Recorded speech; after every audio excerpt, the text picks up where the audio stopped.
Kali ini saya akan berbicara terkait dengan perizinan usaha. Jadi bagaimana kita sebagai seorang person ya. Jadi tentu kita harus memiliki legalitas usaha, perizinan usaha. Jadi ini di sini adalah bagaimana caranya kita mendapatkan izin usaha berupa NIB, PIRT, halal, dan kalau perlu bisa dapat BPOM-nya. Oke, jadi ya saya sendiri menggeluti usaha kecil menengah ya. Selain profesi saya sebagai salah seorang dosen, saya juga ada membuat produk-produk yang menurut saya cukup inovatif ya, untuk memberikan motivasi kepada adik-adik sekalian, karena kebetulan sebagai dosen ya, bahwa sebenarnya untuk membuat sebuah usaha itu bukanlah hal yang susah ya. Kita hanya butuh untuk belajar. Jadi saya selain sebagai dosen juga menyisihkan waktu saya untuk belajar dan membuat produk-produk yang menurut saya bisa dilakukan oleh teman-teman sekalian atau bisa dilakukan oleh UKM karena tidak membutuhkan teknologi yang sangat canggih dan tidak membutuhkan modal yang sangat besar, tapi memanfaatkan produk-produk yang ada di sekitar kita. Jadi saya ada bikin UD Persada Indonesia. Jadi di situ ada beberapa produk-produk inovatif seperti tepung mokaf. Tepung mokaf ini dibikin dari ubi kayu yang melalui proses fermentasi. Mokaf itu singkatan dari modified cassava flour. Jadi di tepung mokaf ini artinya tapioka ini atau singkong ini bisa kita temukan di mana-mana dan malah sering kita tidak manfaatkan.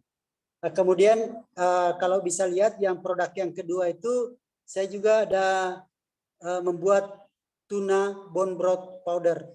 Jadi kalau tuna bone broth powder ini adalah salah satu produk yang kami bikin yang inovatif menurut saya itu karena memanfaatkan tulang tuna, karena di dalam tulang tuna yang besar itu ada kolagen yang cukup besar. Di limbah-limbah tuna itu ada yang bagus untuk kesehatan ya, yang khususnya kolagen. Kemudian ada juga produk kami berupa teh kelor secang. Jadi ini memanfaatkan tanaman kelor yang ada di sekitar kita dan dikombinasikan dengan kayu secang ya. Jadi menghasilkan suatu produk yang kaya akan antioksidan. Nah, kemudian yang terakhir ini adalah produk yang berupa sirup dan manisan jahe lemon. Ini juga adalah produk yang memanfaatkan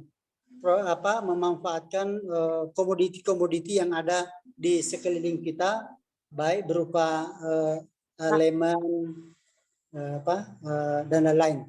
Jadi ini adalah istilahnya semua bahan yang dipakai ini adalah bahan yang banyak kita jumpai di sekitar kita dan malah banyak yang terbuang. Kemudian kami pun ada membuat produk-produk skincare. Jadi kami bikin usaha yang namanya UD Abirupa Beauty Care. Ini betul-betul memanfaatkan komoditi atau produk-produk yang ada di sekeliling kita. Nah di sini kalau untuk skincare memang ada khusus ya, karena itu harus comply dengan BPOM. Jadi kalau kita bikin skincare tapi tidak urus BPOM-nya itu bisa bermasalah. Dan alhamdulillah kami juga sudah ada beberapa produk-produk di sini yang sudah mendapatkan izin dari BPOM. Nah di situ bisa lihat daftar yang di tengah itu adalah ada 9 produk-produk kami yang sudah mendapatkan izin dari BPOM. Nah itu mulai dari sabun garam, ada lotion, ada banyak-banyak yang kita bisa yang berupa masker, itu ada beberapa. Jadi bisa dilihat itu. Nah artinya produk-produk ini semua tentu kalau kita ingin produk ini masuk ke pasar dan terpercaya, tentu tidak ada pilihan lain kita kecuali bahwa kita harus mengurus perizinannya. Oke, itu intinya sebenarnya. Oke, kemudian kita masuk pada materi kita pada siang hari ini. Yang pertama saya bagi adalah pengertian izin usaha, kemudian apa itu manfaat dari perizinan usaha, kemudian yang ketiga perizinan yang perlu diurus, kemudian cara daftar izin UMKM, kemudian izin edar, dan kemudian tips untuk mengurus izin usaha. Oke, silakan. Oke, kita masuk. Ini kalau izin usaha sebenarnya itu apa sih sebenarnya? Ya, kalau izin usaha saya pikir teman-teman mungkin sudah banyak tahu ya bahwa suatu bentuk persetujuan atau izin dari pihak berwenang atas penyelenggaraan kegiatan usaha atau merupakan bukti sah berdirinya badan usaha yang diakui oleh negara.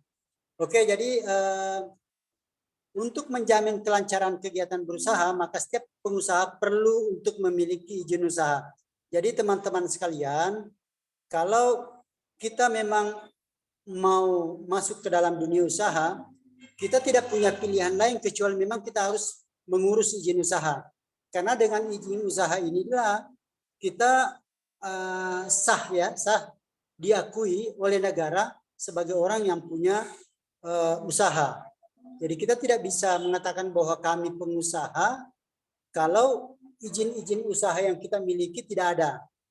Nah itu jadi izin usaha itu adalah bentuk persetujuan atau izin dari pihak berwenang atas penyelenggaraan kegiatan berusaha, dan itu dia harus diakui oleh negara.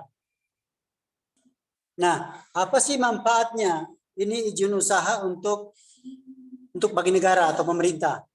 Yang pertama, kalau kita punya izin usaha, maka pemerintah bisa masukkan kita dalam database-nya, pasti masuk dalam database-nya, itu bisa menjadi sarana untuk melakukan pembinaan. Kita bisa dibina sama pemerintah, kemudian diarahkan, kemudian diawasi, dan untuk menerbitkan aturan atau regulasi.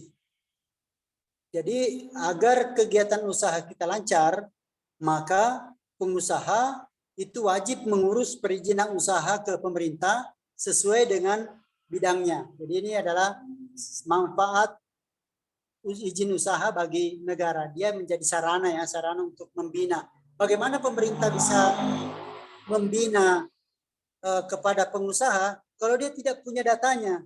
Jadi kalau kita masuk dalam database pemerintah, itu praktis mereka bisa memasukkan kita pada usaha yang bisa dibina. Misalnya saya ini berada di salah satu kecamatan di Makassar. Nah, itu langsung kalau ada pelatihan atau apa, langsung kita dapat undangan biasa dari pemerintah untuk pelatihan. Kemudian apa sih manfaat kita mengurus izin usaha? Mengapa seorang pengusaha harus memiliki izin usaha? Nah ini adalah itu tadi apa. Nah sekarang mengapa? Mengapa kita seseorang pengusaha harus memiliki izin usaha? Itu adalah pertanyaan yang mendasar kita sebagai seorang pengusaha. Toh saya juga bisa berusaha kalau tanpa harus memiliki izin usaha. Nah ini pertanyaan ini akan terjawab berikut. Oke, next. Nah ini adalah jawaban dari pertanyaan mengapa seorang pengusaha harus memiliki izin usaha.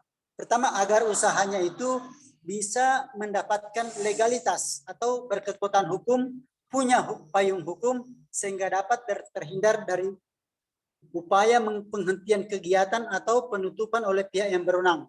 Jadi kalau bapak-bapak atau ibu-ibu sekalian punya izin usaha, tentu ya kita akan terlindungi dari upaya untuk menutup atau menghentikan usaha kita sepanjang bahwa kita tidak melakukan kegiatan-kegiatan di luar daripada perizinan yang dilakukan.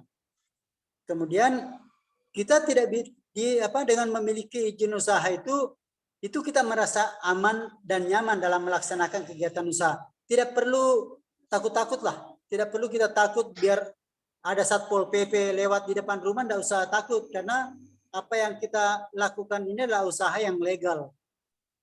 Kemudian manfaat lain memiliki izin usaha. Yang pertama, itu sebagai bukti bahwa usaha itu kredibel. Dipercaya banyak pihak untuk pinjaman usaha.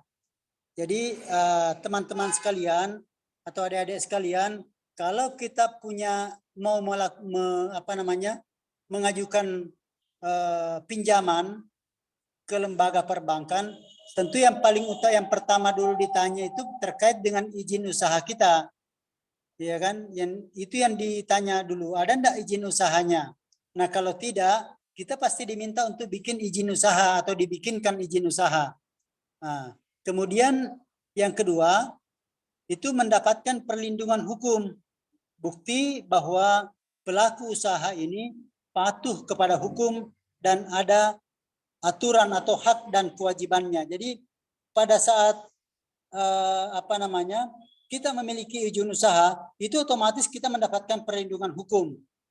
Di situ dalam izin usaha itu tentu ada hak dan kewajiban kita sebagai pengusaha.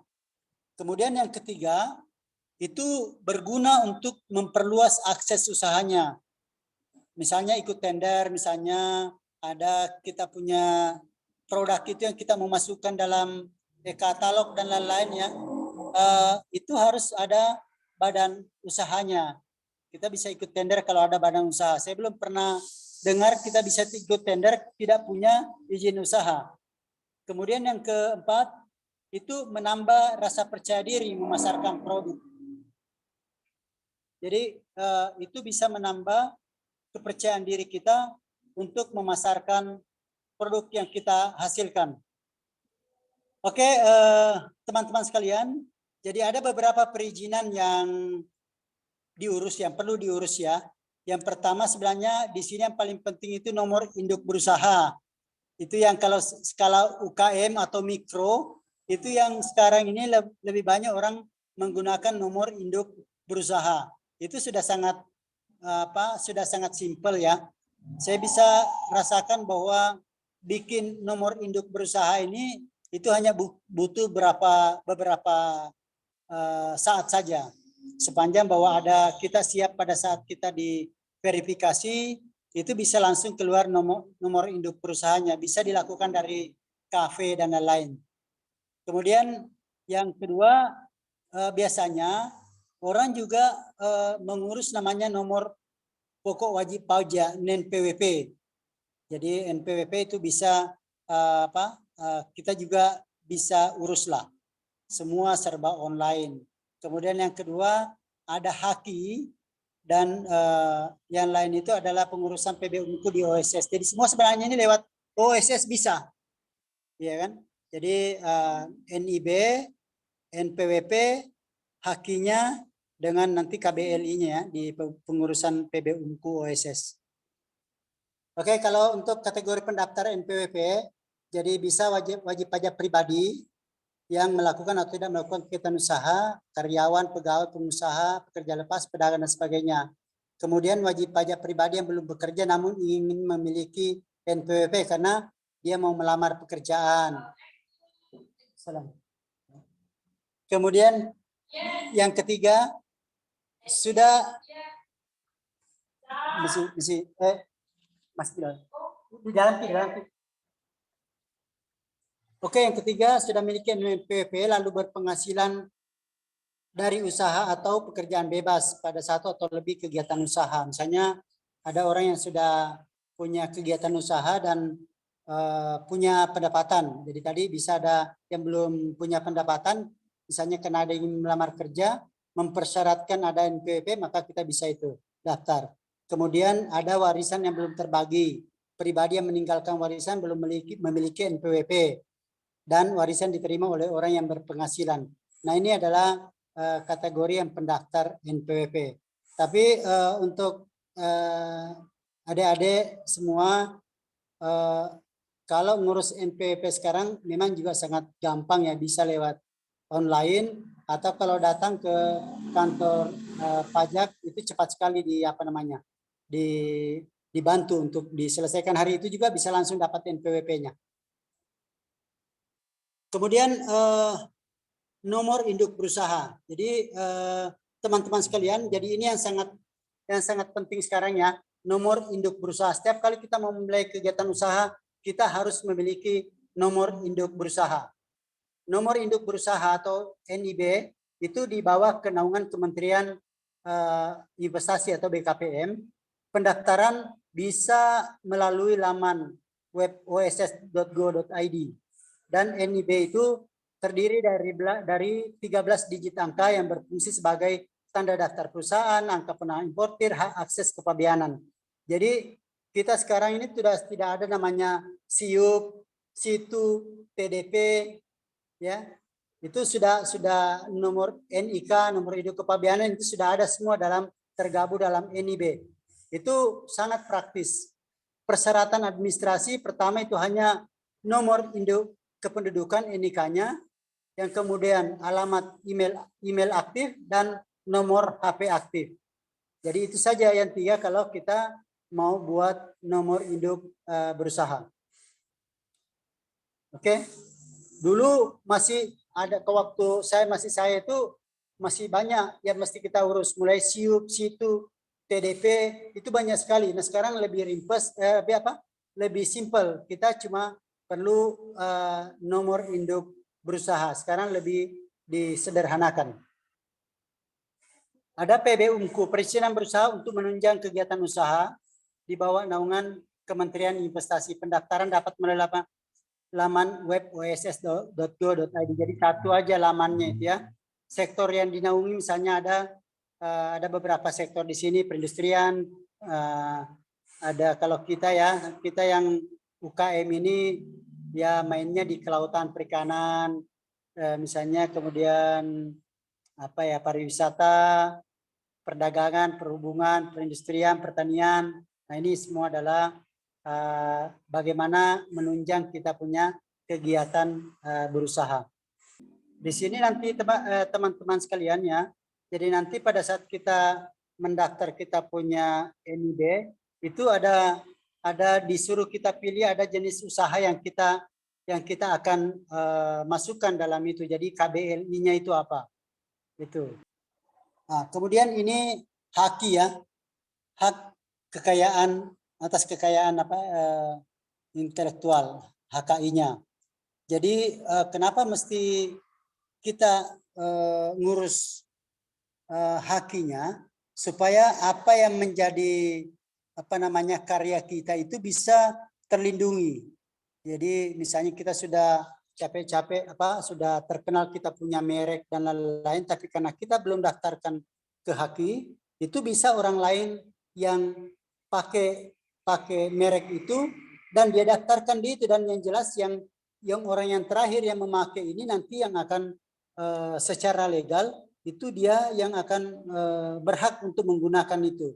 Jadi teman-teman sekalian, jadi maksud saya kalau memang ada usaha yang bagus dan didaftarkanlah di HAKI-nya ya, supaya ini tidak ada lagi orang yang bisa memakai nama, merek atau logo atau produk yang sama.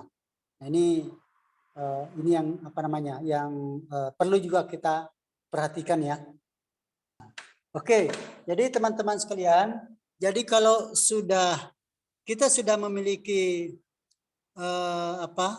nomor induk berusaha, kita juga sudah memiliki produk, maka izin edar itu harus diurus ya, karena kita tahu bahwa untuk mengedarkan suatu produk itu kita mesti mengurus izin edarnya. Jadi izin edar ini harus diurus untuk legalitas produk yang dikonsumsi atau dipakai langsung oleh konsumen. Jadi jika sudah memenuhi izin edar, maka produk tersebut boleh diedarkan di tempat umum. Jadi teman-teman sekalian, kalau misalnya mau mengedarkan barang, kita punya hasil produksi, usahakan kita memiliki yang namanya izin edar. Oke. Di sini dikatakan bahwa setidaknya izin edar yang perlu diurus itu pertama dari Dinas Kesehatan setempat ada PIRT, pangan industri rumah tangga. Kemudian ada halalnya. Kemudian ada BPOM. Jadi kalau PIRT itu kurang lebih sebenarnya sama dengan Badan POM ya. Kalau kita sudah urus PIRT itu juga sudah bisa untuk menjadi legalitas untuk mengedarkan produk kita. Begitu juga kalau Badan POM. Jadi cuman yang menjadi pembeda itu bahwa kalau kita ngurus di BPOM itu biasanya tempat produksi kita itu terpisah dari rumah tangga. Sementara kalau PIRT itu bisa dibikin di rumah. Jadi yang penting ada cara apa namanya, dia juga punya cara produksi pangan olahan yang baik misalnya. Kita harus paham juga itu. Jadi PIRT itu bisa diproduksi di rumah dengan syarat-syarat tertentu. Kemudian kalau BPOM itu biasanya menghendaki ada tempat produksi yang pisah dengan rumah. Itu yang saya pahami. Oke. Kemudian halal ya. Halal ini juga menjadi persyaratan, malah tahun 2024 itu kalau tidak salah yang produk makanan minuman yang ini itu sudah harus wajib memiliki izin halal. Jadi makanya teman-teman sekalian yang produk-produk UKM itu untuk makanan minuman itu tolong segera mengurus izin halal. Kalau tidak, takutnya nanti tahun 2024 Anda tidak bisa mengedarkan lagi itu. Kalau mengedarkan mungkin bisa kena rahasia untuk itu. Oke, PIRT itu pengajuan perizinan produk PIRT dilakukan juga melalui OSS RBA, Online Single Submission yang risk based approach. Berikut ini tahapan pengajuannya.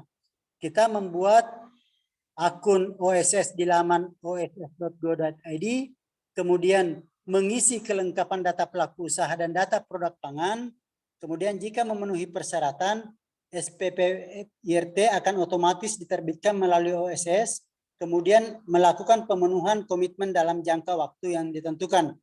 Nah, biasanya itu kalau kita mengajukan izin PIRT, yang harus kita siapkan pertama, apa sih nama produknya? Apa nama produknya? Kemudian apa bahan-bahan dari produk itu? Kemudian yang ketiga, prosesnya, alur produksinya. Itu yang mesti kita apa namanya? Itu yang mesti kita jelaskan juga supaya kita bisa mendapatkan PIRT-nya, dan itu sangat cepat teman-teman sekalian.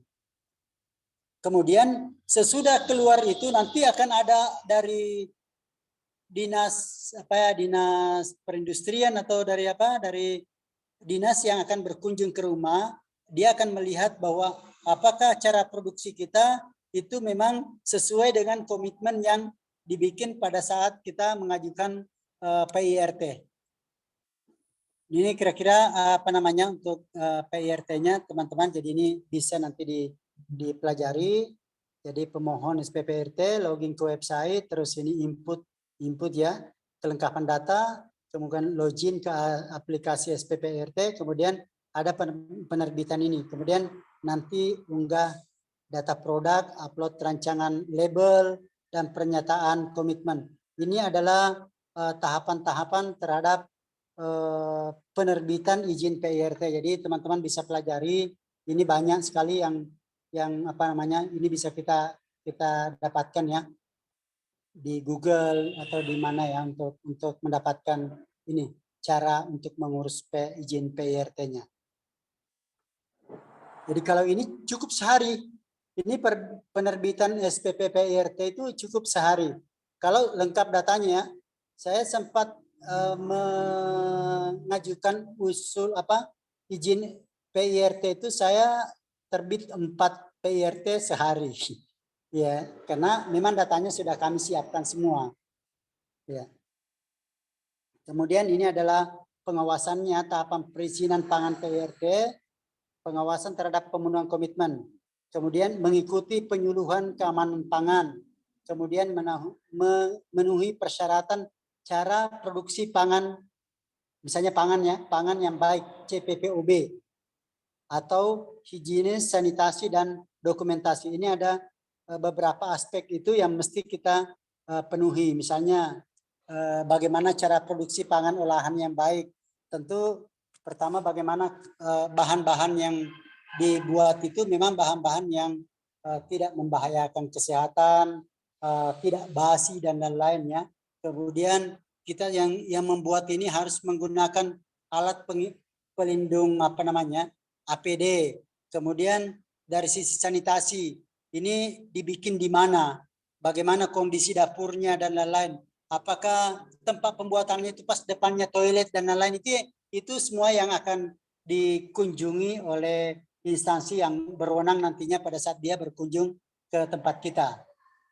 Nah, kemudian permohonan untuk PIRT itu berlaku untuk usaha perseorangan, kemudian pelaku usaha non perseorangan yang badan usaha didirikan oleh pertama yayasan, ada komanditer, kemudian koperasi, firma. Nah, pelaku usaha harus mengurus SPP IRT sesuai dengan lokasi usaha. Kemudian persyaratan lain adalah data pangan olahan IRT yang didaftarkan, pernyataan mandiri atau self declare of conformity. Jadi mengikuti penyuluhan keamanan pangan, memenuhi persyaratan CPKB-nya, cara produksi pangan olahan yang baik, kemudian memenuhi ketentuan label dan iklan pangan olahan. Nah, kalau persyaratan khusus ini ada rancangan label pangannya. Kalau label itu bisa dibikin di mana-mana, di depan, di tukang-tukang dekat-dekat kampus itu banyak orang bikin rancangan mahasiswa ya. Kalau adik-adik semua saya kira orang yang paham banget dengan dengan IT itu pasti sudah jauh lebih paham. Kemudian mengacu pada peraturan Badan POM mengenai keamanan, mutu, dan manfaat dan gizi pangan olahan IRT. Oke, kemudian sertifikat halal ini adalah salah satu sertifikat yang start tahun kemarin ya, di-push sejak tahun kemarin ini. Jadi bagaimana pengakuan kehalalan suatu produk itu dikeluarkan oleh Badan Penyelenggara Jaminan Produk Halal berdasarkan fatwa halal tertulis yang dikeluarkan oleh Majelis Ulama Indonesia. Jadi produk wajib memiliki sertifikat halal itu meliputi makanan, minuman, obat-obatan, dan kosmetik. Kemudian sejak Februari 2021, sertifikat halal tidak lagi dikeluarkan oleh Majelis Ulama Indonesia secara langsung. Saat ini sertifikat halal itu dikeluarkan oleh BPJPH. Nah, ini adalah dokumen-dokumen yang dibutuhkan untuk persyaratan sertifikat halal. Misalnya dari data pelakunya, NIB-nya, jika tidak memiliki NIB, itu nanti bisa dibuatkan NIB. Kemudian dia punya penyelia halal. Dia punya penyelia halal. Jadi itu melampirkan salinan KTP, daftar riwayat hidup, salinan sertifikat penyelia halal. Nah, ini untuk penyelia halal untuk saat ini untuk makanan atau minuman yang yang sederhana itu bisa dari pemilik sendiri sebagai penyelia halalnya untuk saat ini ya. Untuk ke depan mungkin akan berubah. Kemudian yang kedua, penyelia halal itu dibutuhkan kalau misalnya pemilik perusahaan itu adalah non-muslim. Jadi dia penyelia halalnya itu harus mengambil karyawan atau keluarga sebagai yang beragama Islam untuk menjadi penyelia halal. Kemudian nama dan jenis produk. Nama dan jenis produk itu harus sesuai dengan nama jenis produk yang akan disertifikasi halal. Misalnya produk saya tadi tuna bone broth powder. Nah, jadi atau apa tadi tepung mokaf. Jadi itu ada namanya. Terus itu harus sesuai dengan yang didaftarkan nanti di halalnya. Kemudian yang lain adalah ada daftar produk dan bahan baku yang digunakan. Jadi kalau produknya itu ada harus ada daftar bahan bakunya. Bahan baku apa yang digunakan, kemudian ada bahan tambahannya atau ada bahan penolong. Misalnya kalau saya di buat tepung mokaf, tentu bahan bakunya pertama singkong, kemudian air. Nah, itu adalah bahan baku yang saya butuhkan untuk apakah ada tambahan? Boleh kalau misalnya kita mau kasih bahan tambahan dengan bahan penolong misalnya. Apakah kita menggunakan ragi atau tidak perlu? Itu adalah mesti kita uraikan semua. Termasuk di proses pengolahan produk. Pengolahan produk itu semua kita mulai dari misalnya kita menyiapkan siapkan bahan bakunya misalnya, kemudian berupa singkong misalnya nih. Kemudian dikupas kemudian dicuci. Sudah dicuci, di slicing, dipotong-potong. Sudah dipotong-potong, dikeringkan, sudah dikeringkan di miller ya, diayak untuk bisa mendapatkan ukuran yang cocok, kemudian dikemas. Nah, itu adalah proses pengolahan produk.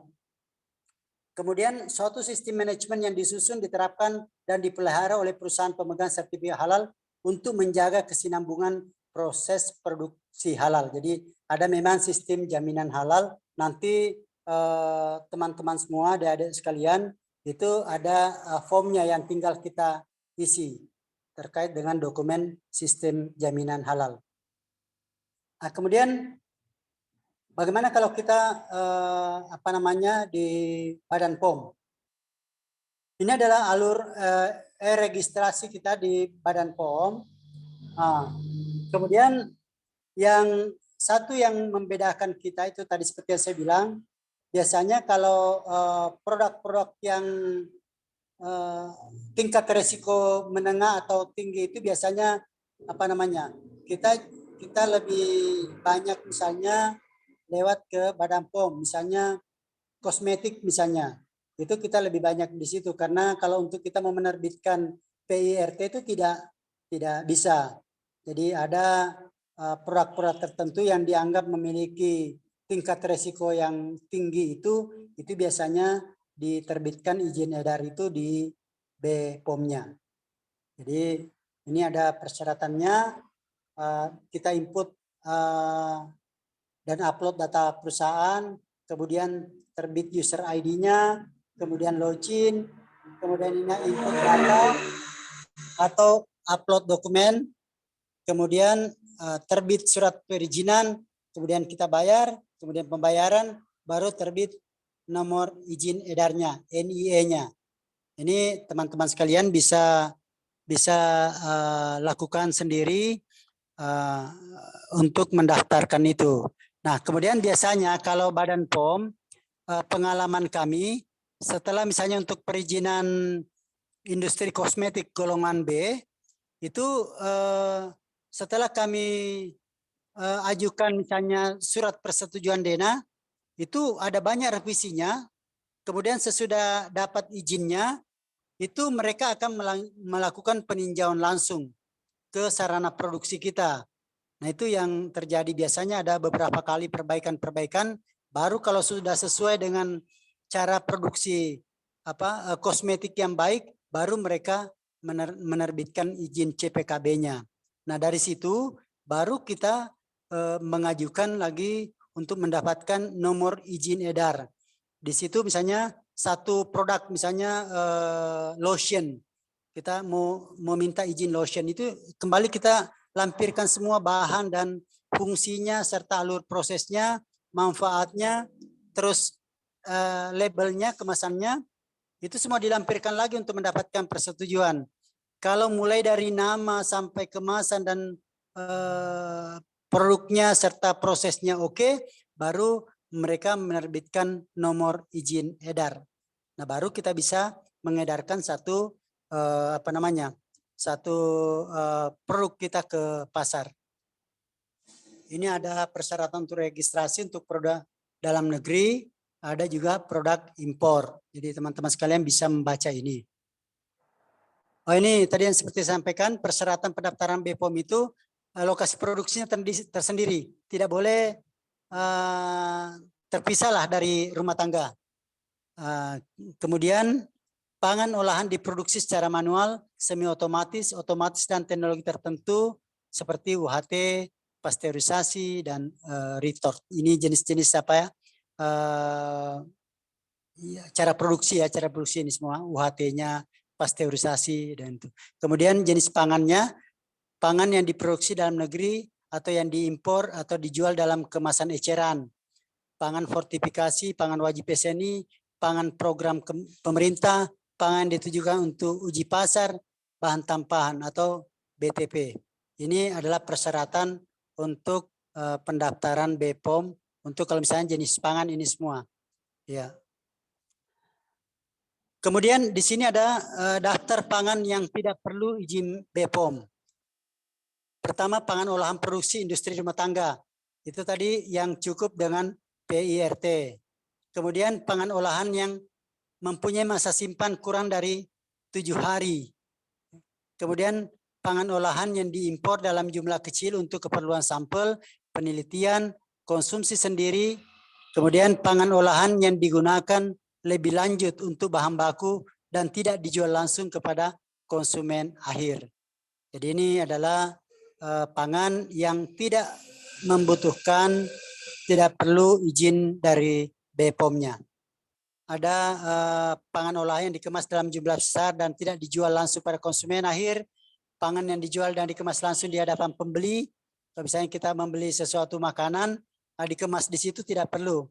Kemudian pangan siap saji, pangan yang hanya mengalami pengolahan minimal pasca panen melalui pencucian, pengeringan, penggilingan, pemotongan, penggaraman, pembekuan, pencampuran, serta tanpa bahan tambahan pangan, kecuali bahan tambahan pangan untuk pelilinan, biar lebih awet. Oke. Kemudian kita memasuki tips cara mengurus izin usaha. Oke, ini ada beberapa ya, beberapa teman-teman sekalian, cara kita untuk mengurus izin usaha. Pertama, kita mengurus sendiri tanpa calo sebagai perantara. Misalnya gini, kalau kita bisa lewat OSCS, tapi bisa juga ke dinas. Dinas itu juga cepat itu perizinan. Kalau kita ke situ, mereka langsung buatkan NIB dan bisa bantu untuk pengurusan penerbitan PIRT-nya. Jadi kita mengurus sendiri, kemudian kita lewat OSS misalnya ini online, kemudian kita mengecek email atau akun OSS secara berkala, kemudian menyiapkan seluruh berkas kebutuhan pendaftaran sebelum mendaftarkan diri, sehingga tidak mengulangi mengisi data kembali saat keluar dari laman OSS. Jadi sebelum kita sebelum kita mendaftarkan itu, tolong dibuat semua informasi atau data yang dibutuhkan untuk itu. Jadi sini sekarang sih cukup murah, cukup gampang lah untuk mengurus izin usaha. Yang pertama misalnya kalau teman-teman sudah sangat familiar menggunakan internet, itu bisa di rumah sendiri. Kalau belum cukup ini, bisa ke kantor dinas perizinan. Dinas perizinan di situ sangat cepat. Atau sekarang ini itu banyak pendamping UMKM, misalnya Garda Transbumi atau pendamping halal. Cukup Bapak atau Ibu atau adik-adik sekalian hubungi, insya Allah mereka yang akan datang untuk membantu. Jadi tidak ada hal yang membuat kita merasa kesulitan untuk mengurus perizinan usaha. Artinya kalau kita tidak bisa ngurus sendiri, itu bisa banyak sekarang pendamping-pendamping UMKM. Kalau belum tahu siapa, ya nanti bisa tanya ke dinas misalnya, untuk ngurus gini siapa yang mesti saya hubungi misalnya. Jadi kita biasa bantu itu untuk UMKM, mulai dari penerbitan NIB, PIRT, sampai ke halal itu, dan itu gratis. Itu gratis, Bapak, Ibu-ibu sekalian. Jadi tidak ada lagi alasan Bapak dan Ibu untuk tidak menerbitkan legalitas usaha karena faktor biaya, karena sesungguhnya ini adalah gratis, teman-teman sekalian. Oke, teman-teman, jadi kalau ada sesuatu yang nantinya teman-teman atau adik-adik semua butuh informasi lebih lanjut, bisa hubungi nomor saya, di chat saja di WA. Nanti kalau saya tidak bisa saya bisa tunjukkan teman, misalnya kalau misalnya di Jawa nih, di Jawa itu ada banyak teman-teman Garda Transbumi di sana bisa membantu menguruskan perizinannya. Ada pendamping halal dari beberapa lembaga halal itu mereka ada punya anggota-anggota yang bisa membantu teman-teman semua untuk bisa mendapatkan legalitas usaha yang diinginkan. Oke, saya kira itu yang saya saya bisa sampaikan.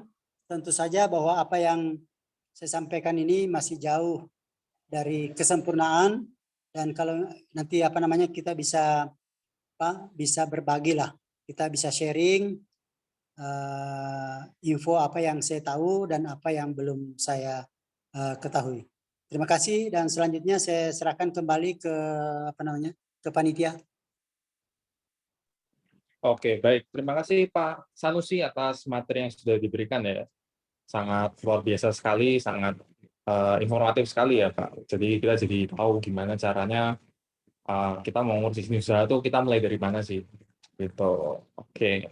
Oke, selanjutnya kita akan masuk ke sesi tanya jawab ya. Oke, jadi bagi teman-teman peserta yang ingin bertanya, dipersilakan boleh raise hand, lalu habis itu on mic boleh, atau mungkin langsung diketikkan saja di kolom chat juga boleh.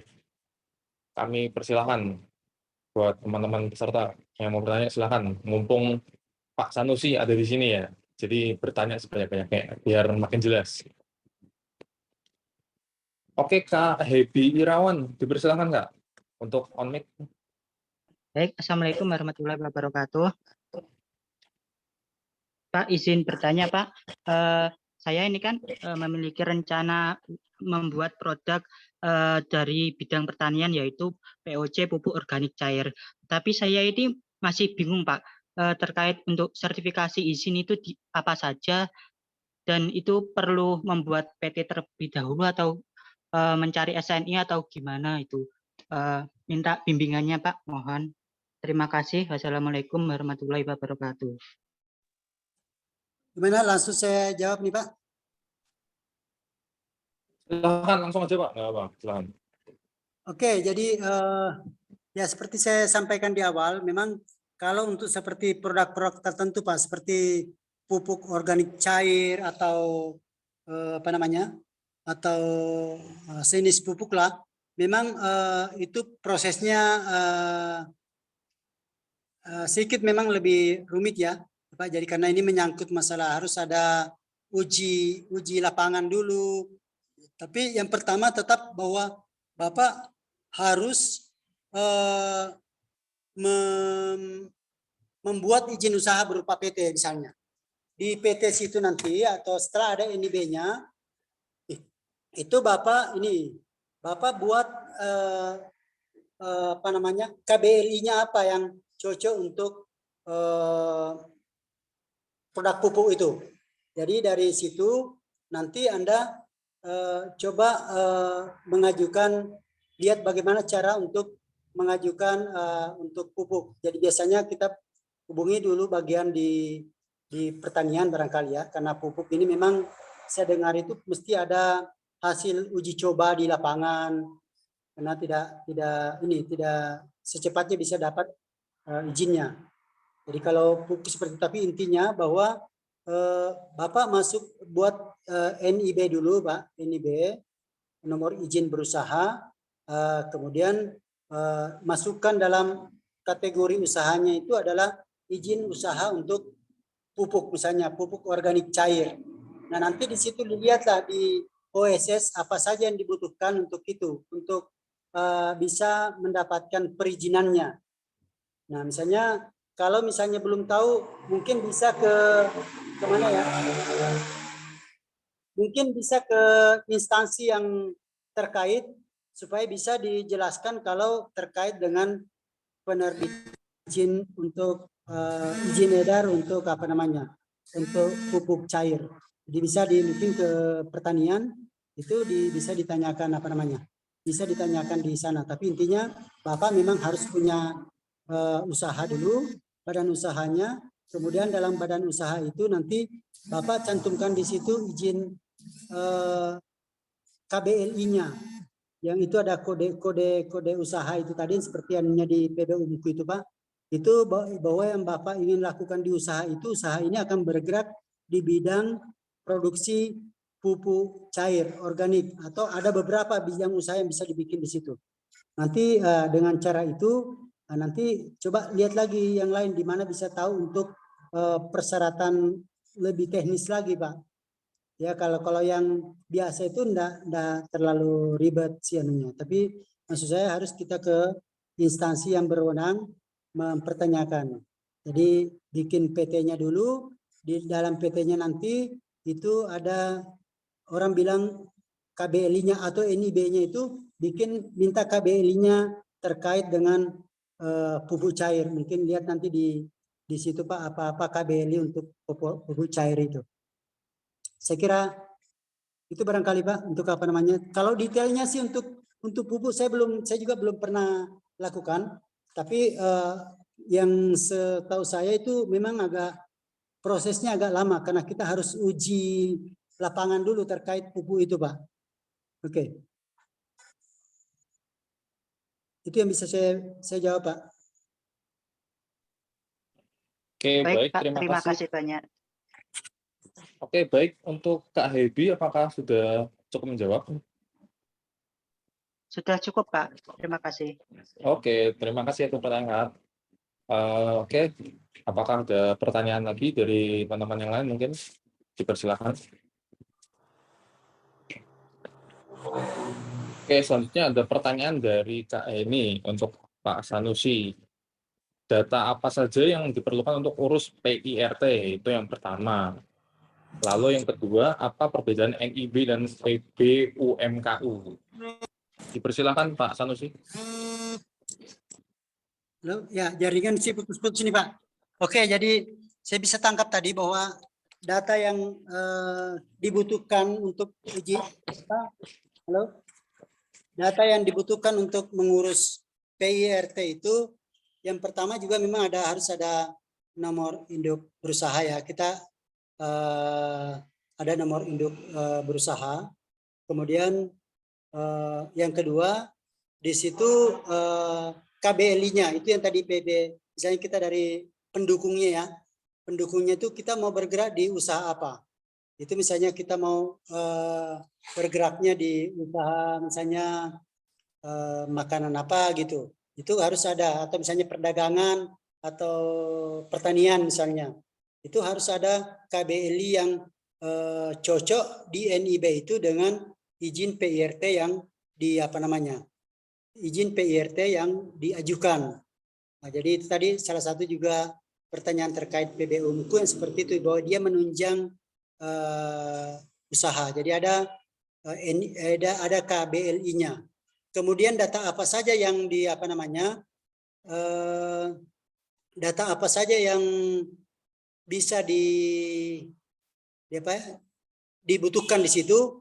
Yang pertama, kalau sudah dari sisi NIB dengan KBLI-nya tadi sudah cocok, pertama data yang dibutuhkan nama produknya, kemudian bahan yang dibutuhkan,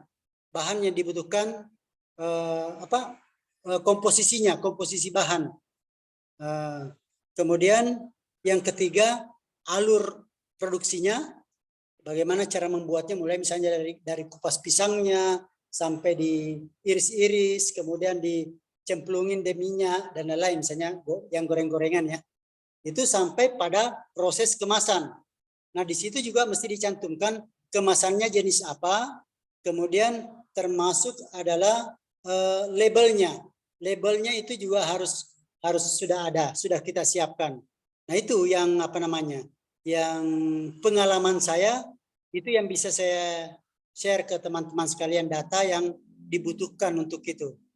Jadi mulai dari bahan baku, nama produknya, alur produksinya, kemasannya, kemudian ada itu tadi yang saya bilang tadi, ada desain kemasannya di situ. Selain tentunya NIB dengan KBLI-nya tadi. Jadi itu sekaligus cuma membahas tadi apa NIB dengan PBU. Itu kan itu merupakan satu kesatuan yang tidak terpisahkan sebenarnya itu, Pak ya. Kalau misalnya kita seperti saya bergeraknya di industri kosmetik, maka walaupun NIB-nya itu masih umum, tapi di bawah itu mesti ada detail jenis usaha yang ingin kita lakukan. Tidak semua izin usaha bisa masuk di apa namanya, di NIB kita. Itu disesuaikan dengan apa namanya, mungkin cuma berapa, apakah 12, tapi sampai sekian puluh usaha itu enggak apa namanya, tidak sebanyak itulah. Itu yang saya ketahui, teman-teman sekalian. Baik, terima kasih Pak Sanusi atas responnya. Untuk Kak Heidi, apakah sudah cukup jelas? Oke, baik, kita langsung ke pertanyaan selanjutnya dari Kak Fahmi. Izin bertanya Pak, perihal perizinan usaha penting buat individu yang akan melakukan kegiatan usaha. Apa manfaat perizinan usaha bagi pemerintah daerah dan pemerintah pusat? Oke, Pak Sanusi.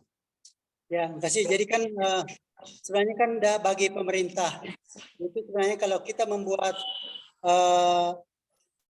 membuat izin usaha, itu kan mereka akan terdata di database-nya pemerintah terkait dengan usaha-usaha yang sudah ada. Dengan database yang ada itu, pemerintah bisa membuat regulasi yang dianggap cocok dengan dunia usaha. Kemudian yang kedua, itu juga lebih mudah kalau pemerintah mau memberikan pembinaan atau pelatihan. Itu dengan otomatis mereka akan kirimkan. Misalnya kami sering mendapatkan surat dari dinas kalau ada pelatihan terkait dengan kosmetik misalnya itu saya sering sekali dapat surat dari BPOM-nya maupun dari sini ataupun dari daerah, karena kami sudah terdaftar sebagai perusahaan yang memang bergerak di situ. Jadi untuk membina juga usaha ini, kalau sudah pemerintah sudah masukkan dalam data, itu lebih cepat untuk apa namanya, untuk mendapatkan informasi. Kemudian hal lain tentunya kan berharap kalau usaha ini berkembang, negara bisa mendapatkan pendapatannya, baik dari sektor pajak maupun dari sektor penyerapan tenaga kerja. Minimal bahwa yang bekerja itu adalah orang yang punya perusahaan sendiri dengan keluarganya. Berarti pemerintah sudah tidak perlu repot lagi mencarikan karena bertambahnya pengangguran yang ada. Jadi kalau masing-masing orang, masing-masing individu misalnya, keluarga punya satu saja usaha, tentu itu sudah sangat membantu untuk pemerintah. Dan untuk bikin satu usaha itu bukan hal yang susah. Jadi tinggal kita tentukan kita mau bikin produk apa yang sesuai dengan passion kita dan dicari oleh pasar. Baru dicari bagaimana caranya untuk membuat legalitasnya, bagaimana membuat produk yang bagus, yang sesuai dengan standar, bagaimana izin edarnya dan lain-lain. Itu Pak. Oke, baik. Terima kasih Pak Sanusi atas responnya. Untuk Kak Fahmi, apakah sudah jelas? Oke, baik. Terima kasih Kak Fahmi atas pertanyaannya. Selanjutnya ada pertanyaan dari Kak Astuti. bagaimana dengan produk-produk fermentasi seperti cuka apel, cuka ananas, klasik enzim? Izin edarnya apa harus BPOM ya Pak? Atau boleh PIRT saja? Oke, dipersilakan Pak Sanusi. Ya ini ya Pak. Jadi kalau saya sendiri kalau selama ini dalam kalau fermentasi biasanya tuh kalau di PIRT memang yang sangat sederhana Pak, sangat sederhana. Saya juga tidak mengatakan tidak bisa ya, tapi mungkin harus dicoba dulu Pak. Kalau PIRT kayaknya tidak kalau yang agak ini seperti fermentasi ya. Fermentasi itu kan artinya itu ada kandungan alkoholnya misalnya seperti di situ. Jadi memang perlu ada hasil lab dari saya berpikirnya ini akan ke BPOM. Mungkin PIRT mungkin kita akan diarahkan ke sana Pak.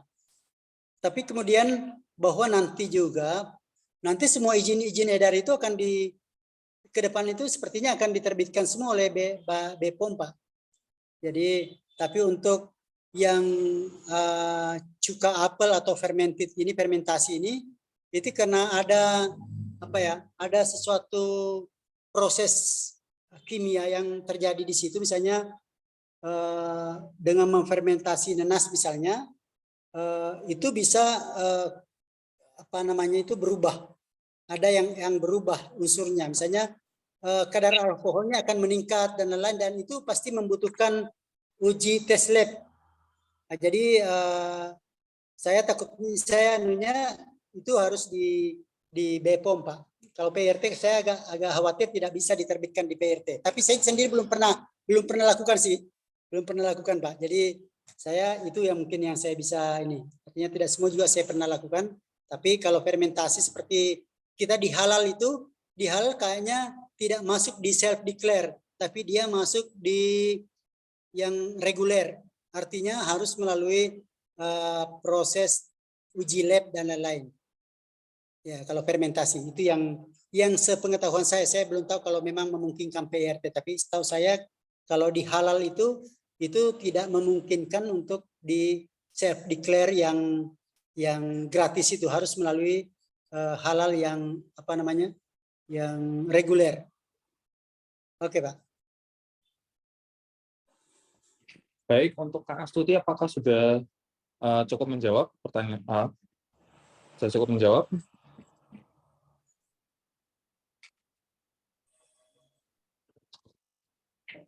Oke, baik. Terima kasih atas pertanyaannya Kak Astuti.